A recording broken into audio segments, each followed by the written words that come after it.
Hello बच्चों, आपके अपने परिवार अल्फा क्लासेस में आपका स्वागत है। आज हम लोग क्लास 10 के केमिस्ट्री का पहला चैप्टर पहला दिन। तो वीडियो को लाइक कर दीजिएगा, शेयर कर दीजिएगा और सब्सक्राइब जरूर कीजिएगा। तो हम लोग आज जानते हैं कि आज रासायनिक अभिक्रिया और समीकरण, आज पहला चैप्टर केमिस्ट्री का पहला दिन है ना। तो ऐसे ही बने रहिएगा वीडियो में और ज़्यादा से ज़्यादा शेयर कीजिएगा और बच्चे तक भी पहुँचा ताकि दूसरों को भी लाभ हो सके, है ना। तो आज एक मोटिवेशन के साथ हम लोग आज क्लास शुरू करते हैं केमिस्ट्री का, है ना। ध्यान दीजिएगा, है ना। राही को यूँ ही नहीं मिलती मंजिल, अपने अंदर जुनून सा जगाना पड़ता है। किसी ने चिड़ियों से पूछा कि घोंसला कैसे बनता है, तो चिड़ियों ने बताया कि तिनका उठाना पड़ता है भाई साहब, तिनका उठाना पड़ता है। इसका मतलब समझो कि एक दिन में सफलता नहीं मिलती है ना। इसके लिए बार बार प्रयास किया जाता है और थोड़ा थोड़ा करके ही हम लोग आगे ज़्यादा से ज़्यादा बढ़ सकते हैं, है ना, और ग्रहण कर सकते हैं। और विद्यार्थी जीवन में जिज्ञासा जरूरी होता है ना, जानने की इच्छा, है ना। डेली थोड़ा देखेंगे, डेली थोड़ा सीख करके ही ज़्यादा रैंक प्राप्त कर सकते हैं। इसके बारे में बोला गया है, समझ में आ गया। तो आज हम लोग पहला चैप्टर रासायनिक अभिक्रिया और समीकरण। क्या है हम लोग का? रासायनिक अभिक्रिया और समीकरण। तो रासायनिक अभिक्रिया क्या होता है, रासायनिक समीकरण क्या होता है ना। ऊष्माक्षेपीय अभिक्रिया किसे कहते हैं, ऊष्माशोषीय अभिक्रिया किसे कहते हैं, अभिकारक क्या है, उत्पाद क्या है ना। हम लोग को रासायनिक संतुलित समीकरण क्या होता है ना, संतुलित समीकरण क्यों आवश्यक है ना, इसके बारे में हम लोग पूरा पढ़ने वाले हैं ना। तो देखिए सबसे पहले हम लोग आज जानते हैं कि रासायनिक अभिक्रिया क्या जानते हैं हम लोग। देखियो रासायनिक अभिक्रिया क्या होता है। देखो, ऐसी अभिक्रिया है जिसमें नए गुणधर्म वाले नए पदार्थों का निर्माण करता है। तो क्या करेगा? नए गुणधर्म वाले नए पदार्थ का निर्माण करेगा। तुम लोग एक उदाहरण से समझो, है ना। एक उदाहरण से क्या समझो, माना कि तुम लोग खाना बनाते हो। अच्छा, तुम लोग खाना नहीं बनाते हो तो मम्मी लोग बनाती है ना। मम्मी लोग बनाती है, उस समय सबसे पहले क्या करती है? पानी। सबसे पहले क्या? जल, जिसको H2O बोलते हैं, जिसको पानी डालते हैं ना, जल डालते हैं ना। क्या कुछ में जल डालते हैं, उसके बाद उसके ऊपर में क्या डालते हैं? चावल डालते हैं ना। चावल और जल मिल गया, दो चीज़ मिल गया, चावल और जल मिल गया। हाँ उसके बाद उसमें ज्वलन ताप, यानी कुछ ताप देते हैं, है ना, ताप देते हैं, उष्मा देते हैं, तो हम लोग का क्या नया पदार्थ बनता है? भात बन जाता है। नया पदार्थ, नए गुणधर्म वाले नया पदार्थ का निर्माण क्या हो जाता है? भात हो जाता है ना। तो इसे समझो, समझ में आ गया? अभी समझ में आ गया ना। तो उसी प्रकार से तुम लोग का देखो केमिस्ट्री के हिसाब से यहाँ पर उदाहरण दे दिए हैं। किसके हिसाब से? केमिस्ट्री के हिसाब से। जब हाइड्रोजन और ऑक्सीजन को मिला रहे हैं, हाइड्रोजन और ऑक्सीजन, तो क्या बन रहा है यहाँ पर? जल बन रहा है। क्या बन रहा है? जल। क्या बन रहा है यहाँ पर? जल बन रहा है ना। जल को H2O बोलते हैं। क्या बोलते हैं? H2O, है ना। तुम लोग क्वेश्चन पूछेगा तो किससे किससे मिलकर बनता है जल, बोलेगा होने से हाइड्रोजन और ऑक्सीजन। हाइड्रोजन और ऑक्सीजन मिलकर क्या बनता है? जल बनता है। समझ में आ गया। उसी प्रकार से और एक उदाहरण दिया है, मैग्नीशियम और ऑक्सीजन। तो क्या बनाएगा? Magnesium oxide. क्या बनाएगा? Magnesium oxide. समझ में आ रहा है? समझ में आया कि नहीं? समझ में आ गया रासायनिक अभिक्रिया किसे कहते हैं? समझ में आएगा तो कमेंट कर सकता है, तुम लोग नहीं समझ में आएगा तो बार बार पूछ सकते हो। चलो आगे तरफ हम लोग देखते हैं अभिकारक क्या है और उत्पाद क्या है ना। अभिकारक किसको बोलते हैं और उत्पाद किसको बोलते हैं। देखो, जो पदार्थ रासायनिक अभिक्रिया में भाग लेता है, जो पदार्थ क्या करेगा? रासायनिक अभिक्रिया में भाग लेगा। बस भाग लेना है। जैसे तुम लोग कोई दौड़ होता है, चाहे फुटबॉल खेल हो रहा है, फुटबॉल खेल में तुम लोग भाग ले लिया, मतलब क्या हो गया? तुम लोग अभिकारक हो गए, भाग ले लिए, है ना। अभी माना कि तुम लोग अभी कोई कंपटीशन हो रहा है, क्विज हो रहा है, यहाँ पर टेस्ट होता है ना, तो टेस्ट में यदि भाग ले लिए तुम लोग तो क्या हो गए? अभिकारक हो गए, है ना। और उत्पाद किसको बोलेंगे? भाग लेने के बाद नए पदार्थ का निर्माण करता है, मतलब नए गुणधर्म, नए पदार्थ। माना कि तुम लोग अभी क्या कर टेस्ट लिखे हो, है ना, टेस्ट लिख लिए और कोई निकल जाता है एकदम क्या? फर्स्ट। तो फर्स्ट क्या हो जाएगा? वो वाला क्या तुम लोग का हो जाएगा? उत्पाद हो जाएगा। समझ में आ गया? समझ में आया कि नहीं? समझ में आ गया? नहीं तो इसे समझो कि अभी माना कि तुम लोग का क्या हो गया?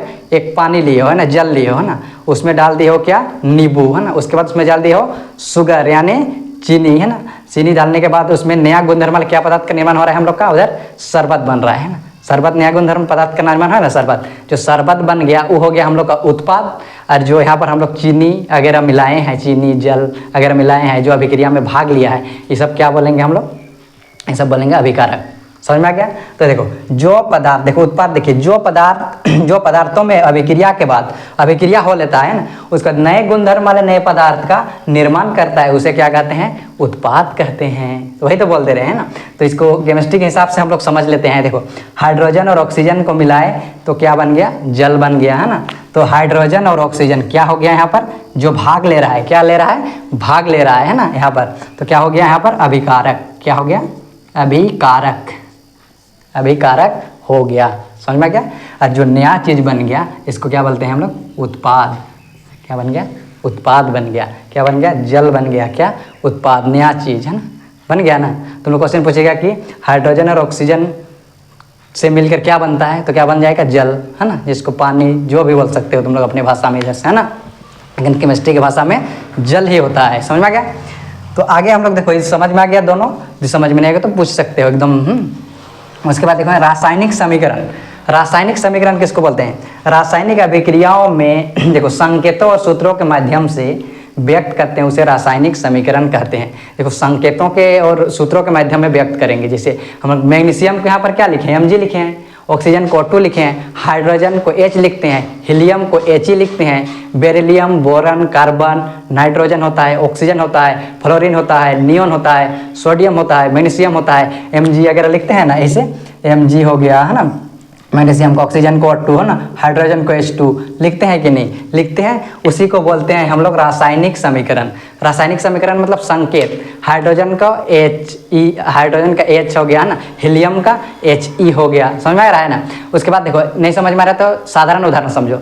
माना कि अभी तुम लोग क्या कर दिए, तुम लोग कभी किस सबका जो स्कूल में अलग नाम होता है ना, और घर में अलग अलग नाम होता है ना, तो उसको शॉर्ट फॉर्म में तुम लोग को अभी माना किसी का क्या नाम है, चलो तुम लोग किसी का नाम है सपना, है ना, क्या नाम है, सपना, सपना को क्या बोल देंगे, एस, है ना, और किसी का नाम है राहुल, है ना, राहुल को बोल देंगे आर, आर से उसका राहुल, एस से सपना। तो शुरू में संकेत क्या हो रहा है, एस और आर, तो उसी को हम लोग संकेत और सूत्रों के माध्यम से हम लोग व्यक्त करते हैं। उसे क्या कहेंगे हम लोग, रासायनिक समीकरण।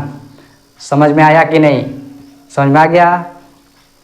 तो आगे हम लोग और देखते हैं क्या कहते हैं, समझ में। तो आगे हम लोग देखते हैं कि संतुलित रासायनिक समीकरण क्या है। संतुलित रासायनिक समीकरण क्या है, तो संतुलित रासायनिक समीकरण क्या है और रासायनिक समीकरण को संतुलित करना क्यों आवश्यक है। ये क्वेश्चन तुम लोग का बार बार देखने को मिलता है, बार बार पूछता भी है, इसलिए इसको देखिएगा। तो क्या होता है, देखिए संतुलित रासायनिक समीकरण, इसको पहले समझिए। वैसे रासायनिक समीकरण जिसमें अभिकारक एवं उत्पादों के प्रत्येक तत्व की परमाणुओं की संख्या बराबर होती है, यानी प्रत्येक तत्व की परमाणुओं की संख्या बराबर होती है ना, उसे क्या कहेंगे हम लोग, संतुलित रासायनिक समीकरण। उसे क्या कहेंगे हम लोग, संतुलित रासायनिक समीकरण, जिसमें प्रत्येक तत्व के परमाणुओं की संख्या बराबर होगी। किस प्रकार से बराबर होगी, प्रत्येक तत्व के रासायनिक, देखो किस प्रकार से बराबर होगी। माना कि हम लोग उदाहरण लिए थे कि हाइड्रोजन और ऑक्सीजन का, क्या उदाहरण लिए थे हम लोग, हाइड्रोजन और ऑक्सीजन का लिए थे, है ना। माना किस प्रकार से, इस जगह बता देते, देखो H2 + O2, है ना, तो क्या बना रहा था, H2O, है ना। तो देखो ये सब अभिकारक हो गया, ये क्या हो गया, उत्पाद हो गया। दोनों अभिक्रिया में भाग लिया मतलब अभिकारक हो गया, ये क्या हो गया, उत्पाद हो गया, है ना। समझोगे थोड़ा।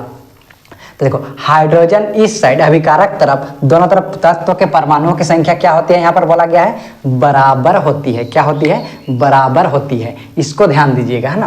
देखो हाइड्रोजन में 2 परमाणु, तो हाइड्रोजन में इस साइड भी 2 परमाणु है, किधर, उत्पाद की तरफ, किधर, उत्पाद की तरफ भी कितना परमाणु है, 2 परमाणु है। ये तो है बढ़िया संतुलित भाई, है ना। उसको देखो ऑक्सीजन इधर कितना है, 2 परमाणु, ऑक्सीजन के 2 परमाणु, तो ऑक्सीजन इधर कितना है, 1 है। तो क्या बनाएंगे, उधर 2 बनाना होगा, नहीं तो संतुलित नहीं होगा, क्योंकि यहाँ पर प्रत्येक तत्व के परमाणुओं की संख्या बराबर होती है, बोला गया है ना। समझिएगा।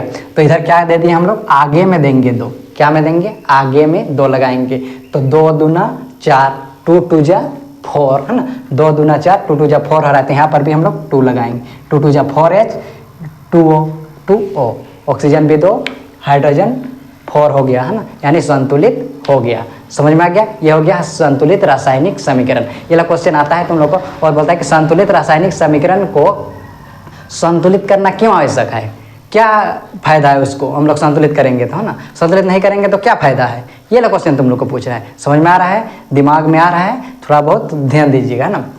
तो बोलता है कि देखो है ना, तुम लोग 9th क्लास में पढ़ चुके हो।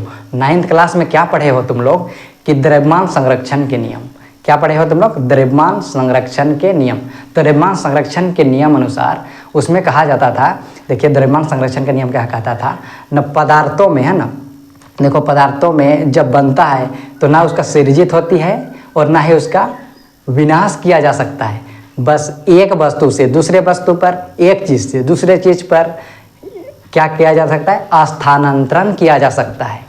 पदार्थों का ना निर्मित होती है, ना परमाणुओं की निर्मित होती है, ना उसे कभी क्या किया जा सकता है? नष्ट किया जा सकता है। समझ में आ गया? बस एक वस्तु से दूसरे चीज़ में, एक चीज़ से दूसरे चीज़ में उसको बदला जा सकता है, परिवर्तित किया जा सकता है। ये द्रव्यमान संरक्षण के नियम तुम लोग 9th क्लास में पढ़ चुकी हो, ये कहता था, है ना। तो उसी अनुसार देखिए क्या कहता है, द्रव्यमान संरक्षण के नियम अनुसार अभिकारक एवं उत्पादों के परमाणुओं की संख्या क्या होती है? बराबर होती है। क्या होती है? बराबर होती है ना। इसीलिए अभिकारक एवं उत्पाद की संख्या को बराबर करना आवश्यक होता है। क्या होता है? आवश्यक होता है। तो समझ में आ गया? समझ में आ गया? समझ में आ गया कि नहीं? तो आगे तरफ देखते हैं हम लोग, ऊष्मा शोषी अभिक्रिया। ऊष्मा शोषी अभिक्रिया समझोगे? ऊष्मा का शोषण होगा। ऊष्मा का शोषण होगा मतलब ऊष्मा कम मात्रा में उत्पन्न होगा, है ना। ऊष्मा का शोषण होगा मतलब माइनस में जाएगा, मतलब कम होगा। समझ में आ रहा है? ऊष्मा का शोषण समझ में आ रहा है ना। तो आगे देखो, ऊष्मा शोषी अभिक्रिया किसे कहते हैं? वैसे रासायनिक अभिक्रिया, वैसे रासायनिक अभिक्रिया जिसमें ऊष्मा का शोषण होता है। ऊष्मा का शोषण किस प्रकार से होगा? देखो यहाँ पर नाइट्रोजन और ऑक्सीजन को मिला दिए, नाइट्रोजन और ऑक्सीजन को हम लोग मिला दिए, है ना, प्रणाली में मिला दिए, चलो, है ना। तो क्या बन गया? NO बन गया। क्या बन गया? NO बन गया, है ना। तो ये क्या हो गया? माइनस में चला गया। माइनस में चला गया मतलब कम हो गया, है ना, इसका शोषण हो गया। समझ में आ गया ना। अभी माना कि अभी बोला जाता है, एक उदाहरण मतलब समझो। तो अभी क्या हो रहा है, देखो जब हम लोग का देश विभाजन हुआ, एक माध्यम से सुनोगे, है ना, समझोगे। उदाहरण के लिए दे रहे, देश विभाजन हुआ 1947 में ही हम लोग का देश आज़ाद हुआ। उसके बाद देश विभाजन हुआ कहाँ? देखो पाकिस्तान और हम लोग का भारत बन गया, है ना। जो मुस्लिम थे वो क्या पाकिस्तान चले गए, है ना। तो वहाँ पर हम लोग का हिंदू पहले ज़्यादा थे, ज़्यादा परसेंटेज थे, है ना, 78% थे, है ना। उसके बाद अभी पर यहाँ पर क्या हो रहा है? वहाँ पर शोषण हो रहा है। शोषण मतलब वहाँ पर प्रताड़ित किया जा रहा है। तो लोग कम हो गए, 0.1% बच गए, और हम लोग के यहाँ पर क्या हो गया? ज़्यादा हो गए, है ना। समझ में? इससे समझ सकते हो कि उसको प्रताड़ित हो गया, कुछ भी हो गया, उसको शोषण हो गया। क्या हो गया? शोषण हो गया।